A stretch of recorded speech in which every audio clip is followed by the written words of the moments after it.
Hello നമസ്കാരം, എല്ലാവർക്കും open ഔട്ടിലേക്ക് ഒരിക്കൽ കൂടി സ്വാഗതം. ഇന്ന് SSLC വിദ്യാർത്ഥികൾക്ക് ഇംഗ്ലീഷ് എക്സാം ആയിരുന്നു. എക്സാമൊക്കെ കഴിഞ്ഞ് നിങ്ങൾ വീട്ടിലേക്ക് എത്തിയിട്ടുണ്ടാവും. ഇന്നത്തെ പരീക്ഷയുമായി ബന്ധപ്പെട്ടിട്ട് ഒരു അവലോകനമാണ് ഈ ഒരു വീഡിയോയിൽ. എന്താണ് വിദ്യാർത്ഥികളുടെ പ്രതികരണമെന്നും ആൻസർ കീയും ഈ ഒരു വീഡിയോയിൽ ഉൾപ്പെടുത്തിയിട്ടുണ്ട്. സോ തീർച്ചയായിട്ടും നിങ്ങൾ ഈ ചാനൽ സബ്സ്ക്രൈബ് ചെയ്യുക. കാരണം SSLC വിദ്യാർത്ഥികൾക്ക് വളരെ യൂസ്ഫുള്ളായ വീഡിയോകൾ ഞങ്ങൾ നൽകിക്കൊണ്ടേയിരിക്കും. ഇന്ന് ഇംഗ്ലീഷിൻ്റെ എക്സാമിനേഷനായിരുന്നു. ഇംഗ്ലീഷ് എക്സാമിൽ ഒരു ചോദ്യപേപ്പർ നമ്മൾ പരിശോധിക്കുമ്പോൾ ഒരു എളുപ്പമുള്ള ചോദ്യപേപ്പർ എന്ന് നമുക്ക് പറയാൻ സാധിക്കില്ല. അതേസമയം ബുദ്ധിമുട്ട് അല്ലതാനും. ഇത് രണ്ടിന് ഇടയിൽ നിൽക്കുന്ന ഒരു ചോദ്യപേപ്പറാണ് സത്യത്തിൽ ഇന്ന് വന്നിട്ടുള്ളത്. ചില ചോദ്യങ്ങൾ കുട്ടികൾക്ക് വളരെ നന്നായിട്ട് ഉത്തരം എഴുതാവുന്ന ചോദ്യങ്ങൾ തന്നെയായിരുന്നു.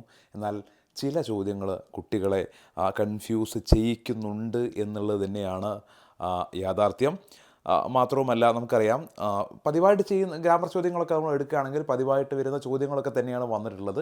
എന്നാൽ അതിലൊക്കെയുള്ള ചില ഭാഗങ്ങൾ ഇപ്പം ഒരു 4 ഫ്രേസ് ഉണ്ടെങ്കിൽ 4 ഈസി ആയിരിക്കണമെന്നില്ല. ഇടയ്ക്ക് 1 or 2 അല്ലെങ്കിൽ ഏത് ടൈപ്പ് ചോദ്യം വന്നാലും ഇടയിൽ ചില ചോദ്യങ്ങൾ കൺഫ്യൂസ് ചെയ്യുന്ന രീതിയിൽ വരുന്നതായിട്ട് ഈ ചോദ്യപേപ്പറിൽ നമ്മൾ കാണുന്നുണ്ട്. അതേപോലെ തന്നെ ഈ നമ്മുടെ ഡിസ്കോഴ്സസ്, അതായത് ഈ നമുക്കറിയാം റൈറ്റപ്പ്, റിവ്യൂ, ഇങ്ങനെയുള്ള ഒരുപാട് ചോദ്യങ്ങൾ വന്നിട്ടുണ്ട്. ഇവൻറ്റ് ഇൻവിറ്റേഷൻ, ഇമെയിലൊക്കെ തവണ വന്നിട്ടുണ്ട്. അഡ്വർടൈസ്മെൻറ്റ്, ജിംഗിൾസ്, ഇതിലൊക്കെ ക്യാരക്ടർ സ്കെച്ച് പോലുള്ള ചോദ്യങ്ങളും റൈറ്റപ്പൊക്കെ നമ്മൾ എക്സ്പെക്റ്റ് ചെയ്ത് തന്നെയാണ്. റിവ്യൂ ഓൾമോസ്റ്റ് പ്രതീക്ഷ ചോദ്യം തന്നെയാണ് വന്നിട്ടുള്ളത്. അതിലൊന്നും യാതൊരു കൺഫ്യൂഷനുമില്ല. പക്ഷേ ചില ചോദ്യങ്ങൾ വായിക്കുമ്പോൾ ഒരു കണ്ടൻറ്റ്, എഴുതാനുള്ള കണ്ടൻറ്റ് കുറച്ച് ടഫായിട്ട് എനിക്ക് തോന്നിയിട്ടുണ്ട്. ചില ചോദ്യങ്ങളിലെങ്കിൽ ആ പാരഗ്രാഫിൻ്റെ ചോദ്യമായിക്കോട്ടെ, അങ്ങനെയുള്ള ചില ചോദ്യങ്ങളിലെ കണ്ടൻറ്റ് അല്പം നമുക്ക് എഴുതാനുള്ള കണ്ടൻറ്റ് കുറച്ചുകൂടി ഒരു സ്റ്റാൻഡേർഡുള്ള ലെവലുള്ള കണ്ടൻറ്റാണ് വന്നിട്ടുള്ളത്. പക്ഷേ എക്സ്പെക്റ്റ് ചെയ്ത ഭാഗങ്ങളിൽ ഇന്ന ചോദ്യങ്ങൾ വന്നിട്ടുള്ളതെന്നുള്ളൊരു റിയാലിറ്റിയാണ്.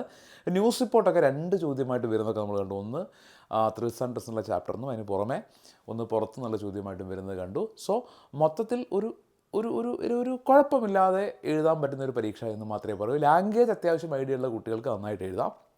അതേസമയം ഈ ബൈഹാർട്ടൊക്കെ പഠിച്ചു പോയി ആ രീതിയിൽ പോകുന്ന കുട്ടികൾക്ക് ചിലപ്പോൾ അവിടെ ഇവിടെയൊക്കെ കൺഫ്യൂഷൻ ഉണ്ടായിട്ടുണ്ടാവും.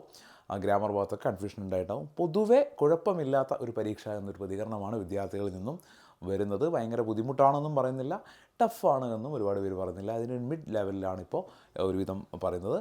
ഇനി ഇതിൻ്റെയൊക്കെ ആൻസർ കീ എല്ലാവരും ചോദിക്കുന്നുണ്ട്. ഈ ആൻസർ കീ നമ്മുടെ കമൻറ്റ് ബോക്സിലും ഡിസ്ക്രിപ്ഷൻ ബോക്സിലും അതിൻ്റെ ലിങ്ക് കൊടുത്തിട്ടുണ്ട്. നിങ്ങൾ ആ ലിങ്കിൽ ക്ലിക്ക് ചെയ്ത് കഴിഞ്ഞാൽ ഇന്നത്തെ ഇംഗ്ലീഷ് പരീക്ഷയുടെ ആൻസർ കീ നിങ്ങൾക്ക് ലഭിക്കും. തീർച്ചയായിട്ടും ആ ലിങ്ക് നോക്കി ആ ചോദ്യങ്ങളൊക്കെ ഒന്ന് വിലയിരുത്തുക. നാളെ ഉച്ച കഴിഞ്ഞാണ് പരീക്ഷ എന്നുള്ളത്. നിങ്ങൾക്ക് അതിനുള്ള സമയം കൂടി കിട്ടുമെന്നാണ് ഞാൻ പ്രതീക്ഷിക്കുന്നത്. Okay, thank you.